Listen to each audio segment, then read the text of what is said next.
Programang ito ay rated SPG. Striktong patnubay at gabay ng magulang ang kailangan. Maaaring may masiselang tema, lengguwahe, karahasan, sexual, horror o droga na hindi angkop sa mga bata.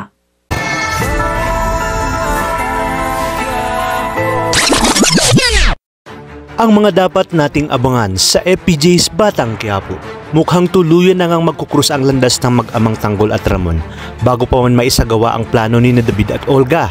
Matapos nga ang pasiklaban ni Mokang at Silin sa club ay nagtagupi na nga itong si Silin na pahiyain si Mokang dahil sa takot at inggit nito na baka masapawan siya ng dalaga.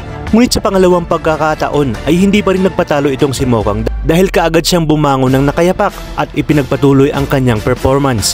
Dahil lang kung kaya't lalong naghiyawan ang mga parokyano ng club dahil napabilib nga sila sa tapang at determinasyon ni Mokang bukod sa lakas ng karisma nito.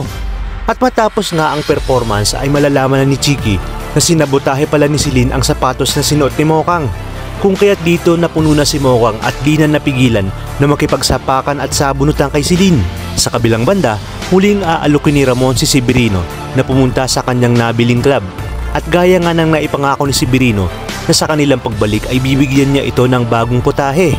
At dahil mainit-init pa ang pasiklaban ni Mokang at Silin, ay mas lalong maraming mga parokyano ang magnanais na makatable si Mokang.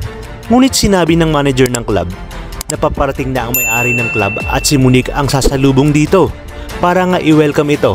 At sa pagpasok ka ni Ramon ay agad siyang mamamangha sa ganda at karisma ni Mokang.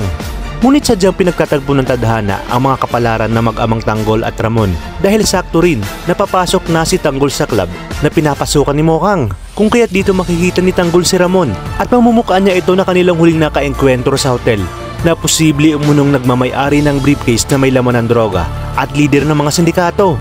Sa inyong palagay, magiging maganda kaya ang kanilang unang paghaharap o ito ang sisimulan ng mas matinding galit ni Tanggol kay Ramon dahil na rin sa gagawin ni Ramon kay Mokang?